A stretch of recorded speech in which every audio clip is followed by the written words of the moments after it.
हाम्रो देशमा त्यस्तो कुनै घर छैन जहाँ मसलाको प्रयोग गरिँदैन। धनी धनाढ्यदेखि गरिबको घरसम्म जुनसुकै जाति धर्म संस्कृति मान्ने मान्छेहरूको भान्सामा समेत बिहानदेखि बेलुकासम्म खानापिनाको टाइममा होस् अथवा नास्ताको टाइममा होस् भोजनलाई स्वादिलो बनाउनको लागि मसलाको प्रयोग गरिन्छ र एकपल्ट प्रयोग गरेको मसला दोस्रोपल्ट फेरि प्रयोग गर्न नसकिने भएको कारणले गर्दाखेरि कुनै पनि घरमा बिहानदेखि बेलुकासम्म 3-4 चोटिभन्दा धेरै मसलाको युज हुन्छ।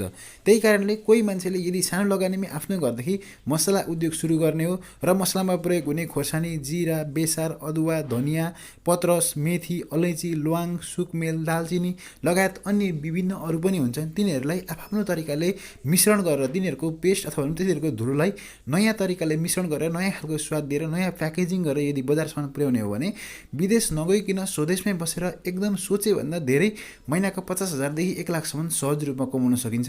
र आजको यस भिडियोमा चाहिँ म तपाईँहरूलाई यसका लागि आवश्यक पर्ने लगानी कति हो, यसका लागि आवश्यक मेसिन तथा कच्चा पदार्थहरू कुन कुन हुन्, कहाँदेखि सहज रूपमा खरिद गर्न सकिन्छ र यसलाई राम्रोसँग प्याकेजिङ कसरी गरेर कसरी बजारसम्म पुर्याएर राम्रोसँगले पैसा कमाउन सकिन्छ, यावत सम्पूर्ण कुराहरूको बारेमा फुल डिटेल रूपमा जानकारी दिँदैछु। र यसका बारेमा तपाईँ पूरा रूपमा जान्न चाहनुहुन्छ भने यो भिडियोलाई सुरुदेखि लिएर लास्टसम्म हेर्न सक्नुहुन्छ। सर्वप्रथम तपाईँ मेरो युट्युब च्यानलमा नयाँ हो, पहिलोचोटि मेरो भिडियो आज हेर्दै हुनुहुन्छ भने कृपया च्यानललाई सब्सक्राइब गरिदिनु होला, सँगै रहेको बेल आइकनलाई क्लिक गरेर नभुल्नु होला ताकि भविष्यमा अपलोड हुने कुनै पनि भिडियोको नोटिफिकेसन अप टु डेट तपाईँको मोबाइलमा आइपुगोस्। लागौँ विषयवस्तुतर्फ। सानो लगानीमा आफ्नै घरदेखि सुरु गर्न सकिने उद्योग मसला उद्योगलाई नेपाल सरकारको कानुन बमोजिम दर्ता गरेर नयाँ लोगोका साथ, नयाँ प्याकेटका साथ, नयाँ स्वादका साथ यदि बजारमा ल्याउने हो भने तपाईँको व्यवसाय चल्ने मात्रै होइन, अवश्य पनि दौडिनेछ र तपाईँले जति सोच्नु भएको छ त्योभन्दा धेरै गुणा तपाईँ यहाँदेखि सहजै पैसा कमाउन सक्नुहुन्छ।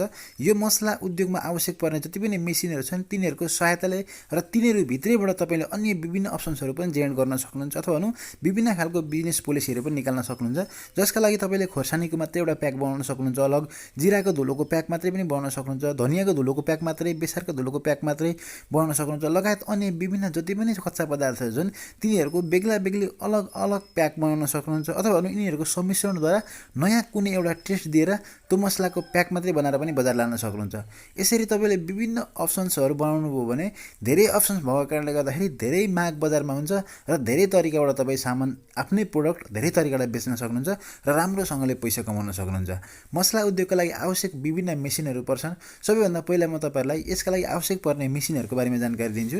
सबभन्दा पहिला चाहिने मेसिन भनेको क्लिनर मेसिन हो। जुन कच्चा पदार्थहरू हुन्छ तिनीहरूमा फोहोर हुनसक्छ, त्यो फोहोरलाई क्लिन बनाउनको लागि क्लिनर मेसिनको विशेष भूमिका हुन्छ र यसको सहायताले सम्पूर्ण फोहोरलाई हटाउने गरिन्छ। त्यसै तपाईँको लागि दोस्रो नम्बरमा चाहिने मेसिन भनेको ड्रायर मेसिन हो। यसले जुन क्लिन भइसके पश्चात त्यसलाई सुकाउनु पर्ने हुन्छ, त्यो सुकाउने काम चाहिँ ड्रायर मेसिनले गर्छ र यो मेसिन पनि अनिवार्य रूपमा तपाईँले खरिद गर्नुपर्ने हो। त्यस्तै तेस्रो नम्बरमा एकदम अनिवार्य रूपमा चाहिने मेसिन भनेको ग्राइन्डिङ मेसिन हो, जसले चाहिँ पिस्ने काम गर्छ। तपाईँ मसलाहरूलाई पिसेर मसला कच्चा पदार्थ जुन खोर्सानी, जिरा, बेसार, अदुवा, धनियाँ लगायत अन्य विभिन्न कच्चा पदार्थ छन् तिनीहरूलाई एकदमै धुलो बनाउने काम चाहिँ यही ग्राइन्डिङ मेसिनले गर्छ र यसको सहायताले तपाईँ सम्पूर्ण कुराहरूलाई ढुटो बनाएर आफ्नो ठाउँमा छुट्याउन सक्नुहुन्छ। र यसको मल्टिफङ्क्सन भएको कारणले गर्दाखेरि पिस्ने काम पनि गर्छ, पिठो पिस्ने काम पनि गर्छ, मसला पिस्ने काम पनि गर्छ, लगायत अन्य कामहरू पनि हुन्छन् जुन तपाईँ भिडियोमा देख्दै हुन्छ सोही अनुसार यसले ढुटो बनाएर पिस्ने काम गर्छ। र यो ढुटो भएर पिसिसके पश्चात जुन एउटा खालको धुलो निक्लिन्छ त्यसलाई अघि मैले सुरुमा भनेअनुसार अलग अलग फ्याकल्टी बनाएर अलग अलग तरिकाले पनि तपाईँ प्याकेजिङ गर्न सक्नुहुन्छ। प्याकेजिङ मेसिनको सहायताले तपाईँले चौथो नम्बर अनिवार्य रूपमा प्याकेजिङ मेसिन खरिद गर्नुपर्छ र भिडियोमा देखिएअनुसार सहजै तपाईँ प्याकेजिङ गर्न सक्नुहुन्छ। यदि तपाईँको आफ्नो ब्रान्डको नयाँ लोगोसहितको पाउच छ भने त्यो पाउचमा तपाईँ प्याक गर्न सक्नुहुन्छ अथवा भनौँ तपाईँ सेतो खालको नर्मल खालको लोकल पाउचमा प्याक गर्न चाहनुहुन्छ भने पनि जुन मेसिनमा देख्दै हुनुहुन्छ तपाईँ सोही अनुसार प्याकिङ गर्न सक्नुहुन्छ र त्यसलाई मार्केटसम्म पुर्याउन सक्नुहुन्छ।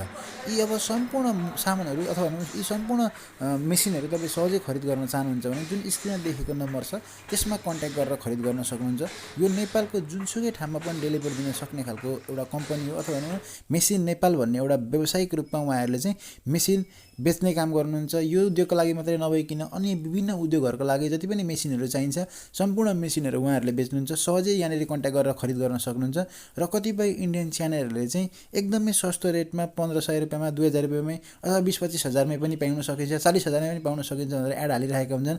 त्यो एकदमै रूपमा सरासर गलत खालका एड हालेका हुन्छन्। हामी त्यसमा लागेर हामी केही गर्न लाग्दैछौँ भने रोकावटमा नफस्नुहोस्, नफसौँ।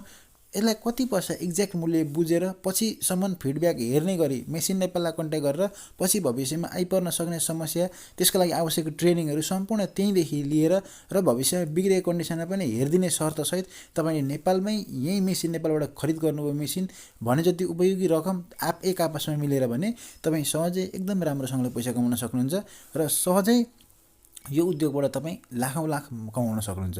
त साथीहरू तपाईँहरूलाई मेरो भिडियो कस्तो लाग्यो, राम्रो लाग्यो भने मेरो च्यानललाई सब्सक्राइब गरिदिनु होला, सँगै रहेको बेल आइकनलाई क्लिक गर्न नभुल्नु होला ताकि भविष्यमा अपलोड हुने कुनै पनि भिडियोको नोटिफिकेसन अप टु डेट तपाईँको मोबाइलमा आइपुगोस्। हवस् त आजलाई बिदा दिनुहोस्, नमस्कार। आज मेरो एकदम शुभ बितोस्। जय नेपाल, शुभ दिन।